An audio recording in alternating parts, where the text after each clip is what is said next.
달랐지. 오늘날의 충돌과는 제2차 세계대전이라고 하는 것은 이런 전쟁이었어.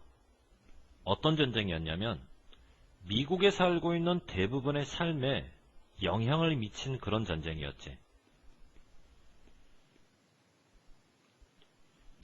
영향을 미치다. 그런 의미에서 제2차 세계대전은 멀리서 일어났던 전쟁이 아니었어. 이 무슨 말이냐? 오늘날의 국가와 국가 간의 충돌이 발생하게 되면 군인만 나간단 말이야. 군인이 아닌 사람은 본국에 남아있지. 그러니까 우리나라 군인이 해외에 나가서 전쟁을 벌이는데 그거를 몸소 느끼지를 못하는 거야. 국내에 있는 사람들은. 오늘날의 국가와 국가의 충돌은 그런데 그것과는 전혀 다르게 2차 세계대전에서는 미국에 살고 있는 사람은 실제로 싸우는 군인이든 아니면 본국에 남아있는 민간인이든 전부 다 전쟁을 몸소 체험을 했다고. 그와 같은 미국인들에게 제2차 세계대전은 군인들이 멀리서 나가는 그 군인들만의 싸움은 아니었고 본인들도 싸우고 있다는 느낌이 들었다라는 얘기지. 오늘날의 충동과는 다르다가 무슨 말인지 알겠지. 2차 세계대전은 멀리서 일어났던 그런 싸움이 아니었다라는 게 무슨 말이야. 싸움에 직접 참여하지 않는 대부분의 민간인들의 삶에도 전쟁이 영향을 미쳐서 사람들이 2차 세계대전을 몸으로 체험했다는 얘기를 그렇게 표현하는 거지. 그러다 보니 군인은 아니라고 하더라도 전 국민이 참여를 한 거야. 어디에 참여를 했나? 전쟁의 노력에 참여를 했지. 구체적으로 어떻게 참여를 했는지 보자고. 다큐멘터리에 따르게 되면 23밀리언의 사람들, 여러분들 1밀리언이 100만이죠. 이 100만을 1의 자리에 대입해야 됩니다. 100만, 1000만 이런 식으로. 2400만이에요. 자, 밑에다가 한글로 2400만이라고 쓰세요. 무신결에 번역하게 되면 240만이라고 번역이 나오는데 그러면 큰일 납니다. 내용 일치 불일치 물어볼 때 반드시 2400만이라고 언급이 돼야 되지. 이주를 한 거야.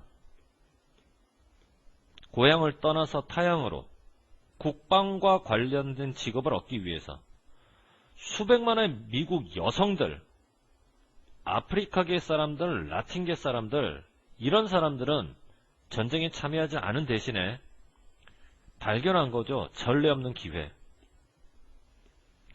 노동력 속에서. 무슨 말이냐면 군인들의 밖으로 나가서 전쟁을 하니까 노동을 담당할 사람들이 없는 거지. 젊은 청년들이.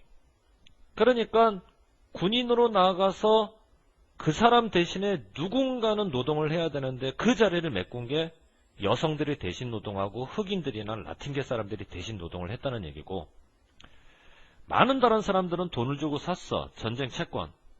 어떻게 하든 전쟁을 도우려고 뭐 하는 거? 자금을 제공하는 거. 파이낸스. 자금 제공하다라고 하는 동사입니다. 그 전에요. 헬프 한번 정리해 볼까요? 우리가 보통 헬프를 사용한다 하게 되면 두 가지 방식으로 사용하죠. 첫째는 사역으로도 사용할 수가 있고 두 번째는 준사역으로도 사용할 수 있고. 셋 말이 맞죠? 그런데 사역이든 준사역이든 헬프는 오형식이고, 오형식이라는 얘기는 목적어부터 나와야 되고요. 목적어가 나왔으면 목적격 보호가 나오는 게 오형식인데 여러분이 헬프를 사역으로 쓰고 싶다. 목적격 보호의 원형. 만일 여러분이 헬프를 준사역으로 쓰고 싶다. 목적격 보호 다음에 투부정사. 절대 들어갈 수 없는 한 가지가 뭐죠? ing. 이 상태에서 헬프는 뭐가 또 가능하죠? 목적어 생략. 그러면 헬프가 곧바로 투부정사와 만나거나 헬프가 심한 경우에는 똑바로 원형과 만나기도 합니다. 무슨 말이냐? 자, 주어 주고 헬프 주고 여기를 질문한단 말이야. 원형을 쓰겠니? ing를 쓰겠니? 이런 식으로. 헬프라는 동사 다음에 또다시 원형이 나오게 되면 주어는 하는데 동사가 두 개가 됩니다. 되게 어색하죠? 어색함을 피하기 위해서 ing를 씁니다만은 ing는 되나 안 되나? 안 되죠. 어색하다고 하더라도 원형을 써야 됩니다. 그럼 이 자리는 help 다음에 목적어를 물어보는 자리가 아니라요. 이 자리는 help 다음에 들어가야 될 목적어를 이미 생략을 시키고 목적격 보호를 물어보는 자리이기 때문에 원형을 써야 된다고. 바로 이런 식으로. 어색함을 피하기 위해서 ing를 써버리게 되면 그거는 문법이 아니라 비문법이라고. 알겠지 무슨 말인가? 이 help 동사 오른쪽에 다시 한번 정리해 보세요.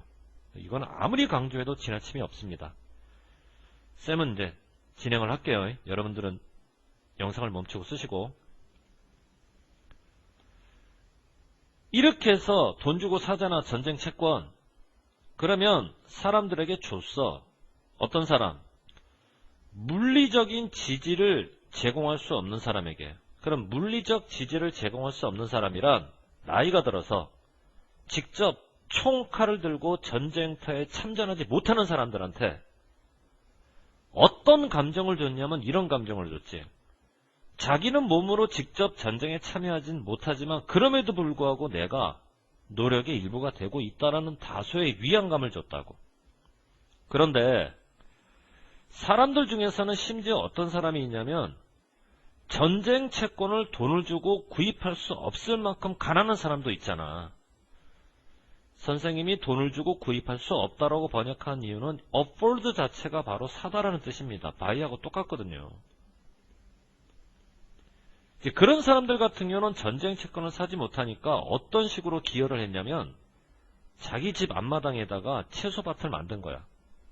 직접 기른 거지. 자기가 먹을 과일과 채소를. 그런 식으로 도움을 줬던 거지. 배급제도의 부담 어떻게 하든 좀 줄여보려고. 자, 여기도 마찬가지입니다. help라는 동사 다음에 명사를 집어넣는 게 아니라 동사를 원형으로. 왜요?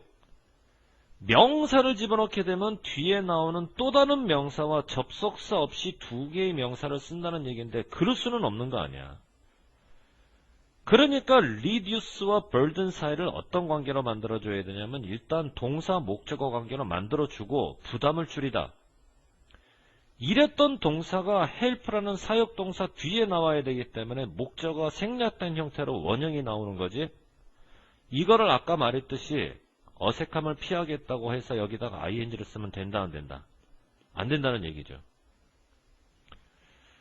필자는 이것이야말로 이유 중에 하나인데 우리가 바로 이 세대를 위대한 세대라고 부르는 이유가 바로 이것이다. 우리가 이 세대를 위대한 세대라고 부르는 이유가 뭡니까? 전쟁을 젊은 군인만 수행한 게 아니라 전국에 있는 모든 사람들이 전쟁의 노력에 기여를 했기 때문에 바로 이 문장이거든요, 지금. 자, 찾아서 화살표 정리하세요. 정리됐죠? 찾아 써봐라. 앞에 단어 2개 쓸게요.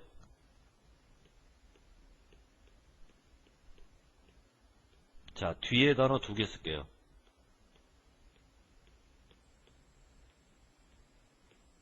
effort 노력. 아유, 자꾸 뭉개지네.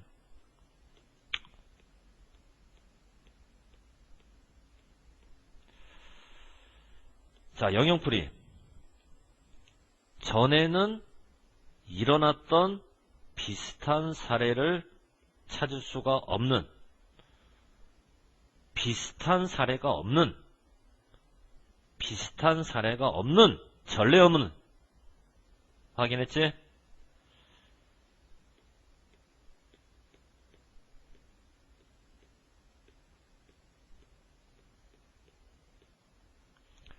제2차 세계대전 동안 미국 사람들이 전쟁에 참여하고자 했던 여러가지 노력들을 설명하는 글이라고 봐야 되겠죠. 비록 군인이라고 해서 직접 참여하지는 못해도 민간인의 신분으로 어떻게 전쟁에 참여할지.